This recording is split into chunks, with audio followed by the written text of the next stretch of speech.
Hello friends, welcome back to my channel. எல்லோரும் எப்படி இருக்கீங்க? நாங்கள் ரொம்ப நல்லாயிருக்கோம். நீங்கள் பார்த்துட்ருக்கிறது Radhima kitchen cooking channel. First டைமாக பார்க்குறீங்கன்னா என்னோடய சேனலை சப்ஸ்கிரைப் பண்ணிக்கோங்க, பெல் ஐக்கானையும் கிளிக் பண்ணிக்கோங்க.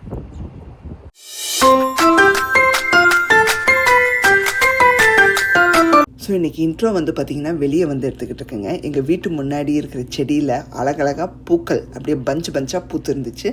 ஸோ இங்கே நின்று எடுத்தால் நல்லாயிருக்குன்னு தோணுச்சு. வாங்க வீடியோ ஸ்டார்ட் பண்ணிடலாம், ஸ்கிப் பண்ணாமல் பாருங்கள். ஸோ சம்மர் ஆரம்பிச்சிருச்சுங்க, வெயில் நல்லா கொளுத்த ஆரம்பிச்சிருச்சு. செடியில் பூவும் பூக்கிற நேரம் இது. கிட்டத்தட்ட உங்களுக்கு அந்த ஃபால் டைம் வரைக்குமே விதவிதமாக ஒவ்வொரு செடியிலையும் இந்த மாதிரி பஞ்சாக பூக்குங்க. 2-3 நாளைக்கு அப்படியே செடியிலேயே இருக்கும், உங்களுக்கு உதிராமையே அவ்வளோ சூப்பராக இருக்குங்க. ஸோ பார்க்க அவ்வளோ அழகாக இருக்கும். அந்த சன்லைட் வெளிச்சத்துக்கு ஒவ்வொரு கலரும் அவ்வளோ சூப்பராக இருக்குங்க. ரெட்டாக இருக்கட்டும், பிங்காக இருக்கட்டும், ஒயிட்டாக இருக்கட்டும், அவ்வளோ அருமையாக இருக்கும். பார்க்க ரோஸ் மாதிரியே இருக்கும், பெருசாக இருக்கும். ஆனால் இது ரோஸ் கிடையாதுங்க. ரொம்ப என்ன சொல்லுதுங்க, அந்த சன்லைட் வெளிச்சத்துக்கு எங்கள் வீட்டிலேருந்து பார்க்கும்போது அவ்வளோ அழகாக இருக்கும். இது எங்கள் வீட்டு முன்னாடி இருக்கிற ஒரு செடிங்க. ஆப்போசிட்டில் தான் எங்கள் பில்டிங் இருக்குது, உங்களுக்கு காமிக்கிறேன். அந்த லாஸ்ட்டு 3வது வீடு மேலே.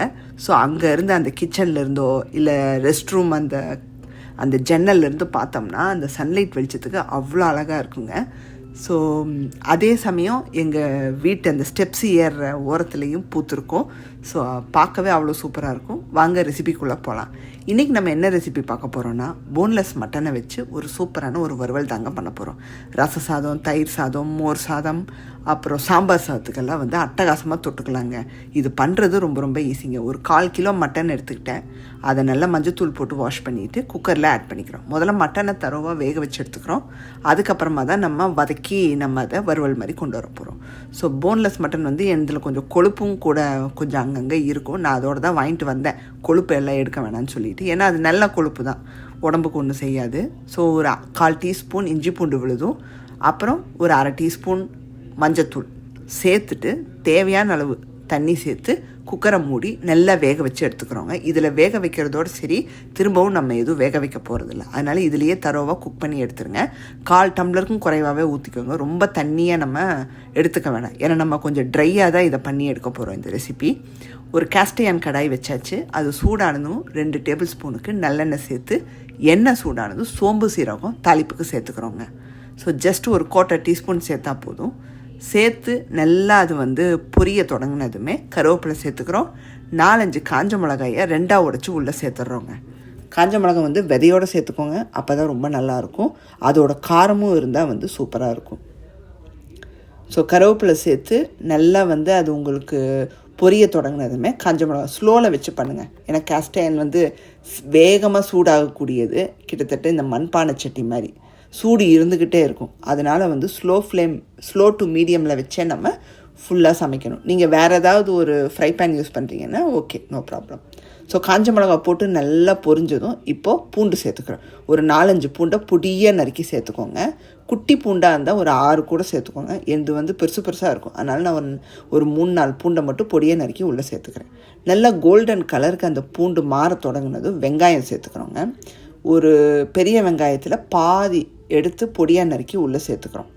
நீங்கள் இப்போது சின்ன வெங்காயம் சேர்த்துக்கலாமான்னு கேட்டிங்கன்னா தாராளமாக சேர்த்துக்கலாங்க. ஒரு 10-12 சின்ன வெங்காயத்தை 2ஆக வெட்டி உள்ளே சேர்த்துக்கோங்க. நான் இன்றைக்கி பெரிய வெங்காயம் சேர்க்குறேன். சின்ன வெங்காயம் சேர்த்தா அது ஒரு டேஸ்ட்டுங்க, அட்டகாசமாக இருக்கும். நான் இன்றைக்கி பெரிய வெங்காயம் சேர்க்குறேன். என்கிட்ட இல்லை ஆக்சுவலாக, இருந்தால் நான் பெரிய வெங்காயம் சின்ன வெங்காயம் 2ம் கலந்து கூட நீங்கள் சேர்த்துக்கலாம், பாதி, அதுவும் நல்லாயிருக்கும். ஸோ வெங்காயம் நல்லா வதங்கி வரணுங்க. பச்சை வாசம் போய் அந்த காட்டெல்லாம் போய் வதங்கி வரணும். ஸோ மீடியம் ஃப்ளேமில் வச்சே நல்லா வதக்கி விட்டுக்கோங்க. இதில் வெங்காயம் மட்டும்தான் சேர்க்குறோம். அடுத்து மசாலா பொடி சேர்க்குறோம். வேறு தக்காளியோ எதுவுமே கிடையாதுங்க. ஆனால் டேஸ்ட் ரொம்ப சூப்பராக இருக்கும். இப்போது கொஞ்சமாக உப்பு சேர்த்துக்கிறோம். நம்ம வேக வைக்கும்போது எதுவுமே சேர்க்கல, இப்போ நம்ம வெங்காயம் வதக்கும்போது சேர்க்குறோம் பாருங்கள், இதுதான் உப்பு. ஸோ ரெசிபிக்கு எவ்வளோ தேவையோ சேர்த்துக்கோங்க, உங்கள் டேஸ்ட்டுக்கு தக்கனவாறு. ஸோ உப்பை சேர்த்து நல்லா கிளறி விட்டதும் இஞ்சி பூண்டு விழுது சேர்த்துக்கிறோம் ஒரு 1/4 டீஸ்பூனுக்கு. இது ஆல்ரெடி நம்ம வேக வைக்கும்போது சேர்த்துருப்போம். ஸோ இப்போ கொஞ்சம் சேர்த்துக்கிறோம். சேர்த்து நல்லா கிளறி விட்ருங்க. ஸோ கிளறி விட்டுட்டு நல்லா உங்களுக்கு அந்த இஞ்சி பூண்டோட ஸ்மெல் எல்லாம் தரவாக போகணும். போனதுக்கப்புறமா அடுத்தது நம்ம வேக வச்ச மட்டனை உள்ளே சேர்க்குறோம். நீங்கள் எந்த அளவுக்கு உங்கள் மட்டன் வேக வச்சு எடுத்துக்கோங்க. நான் ஒரு 8-10 விசில் வச்சேங்க, அப்போ தான் வந்துச்சு. ஸோ நல்லா வெந்ததை அந்த தண்ணியோடு உள்ளே சேர்த்துடணுங்க. தண்ணியை வந்து நீங்கள் எக்காரணத்தை கொண்டு எடுத்துடாதீங்க. இப்போ உங்களுக்கு தண்ணி கொஞ்சம் குடிக்கணும், சூப் மாதிரி எடுத்துக்கணுன்னா கொஞ்சம் எடுத்துக்கோங்க, ஒன்றும் பிரச்சனை இல்லை. இல்லாட்டி நீங்கள் மொத்தத்தையும் உள்ளே சேர்த்துருங்க. இனி தண்ணி வந்து நல்லா சுண்டி வர வரைக்கும் நீங்கள் வந்து என்ன பண்ணணும், கொஞ்சம் ஹை ஃப்ளேம்லேயே வச்சிடணும். மீடியம் டு ஹைக்கு நடுவில் வச்சுருங்க. ஸோ மட்டன் எந்த அளவுக்கு வெந்திருக்குன்னு உங்களுக்கு நான் இப்போது பிச்சு காமிக்க போகிறேங்க. ஸோ ஃபஸ்ட்டு நான் ஒரு 6 விசில் வச்சேன், எனக்கு வேகலை, இன்னும் கொஞ்சம் வேகணும் அப்படின்னு மாதிரி இருந்துச்சு. ஸோ எகெயின் ஒரு 3-4 விசில்ஸ் வச்சு எடுத்ததும் எனக்கு நல்லா 2ஆக உடஞ்சி சூப்பராக வெந்து வந்துருச்சுங்க. ஸோ கொழுப்போடு இருக்கிறனால எனக்கு கொஞ்சம் வந்து என்ன சொல்லுது, அந்த எண்ணெய் தன்மை நிறைய இருந்த மாதிரி ஃபீல் ஆச்சு எனக்கு. இப்போது மசாலா பொடி என்னென்ன சேர்க்குறோன்னா, மிளகா, தனியாத்தூள், சீரகத்தூள், அதுக்கப்புறம் கரம் மசாலாத்தூள். சீரகம், கரம் மசாலா எல்லாம் ஒரு 1/2 டீஸ்பூனுங்க. மிளகா, தனியாத்தூள் உங்கள் காரத்துக்கு ஏற்ப சேர்த்துக்கோங்க. நீங்கள் எந்த அளவுக்கு ஸ்பைஸ் எடுத்துப்பீங்களோ அதுக்கேற்றவாறு சேர்த்துட்டு நல்லா கலந்து விட்டுட்டு ஓப்பன்லேயே வச்சு குக் பண்ணுங்கள். தண்ணி சுண்டி வரணும். தண்ணி சுண்டி நீங்கள் போட்ட அந்த மட்டன் வந்து அப்படியே வந்து உங்களுக்கு சுருண்டு வரணும். அவ்வளோதாங்க. இதில் வேறு எதுவுமே சேர்க்க போகிறது கிடையாது. ஃபைனலாக பெப்பர் மட்டும்தான் சேர்ப்போம் நம்ம, அவ்வளோதாங்க. ஸோ இன்னும் கொஞ்சம் தண்ணி சுண்டணும். எனக்கு வந்து செமி திக்காக வந்திருக்கு, அவ்வளோதான்.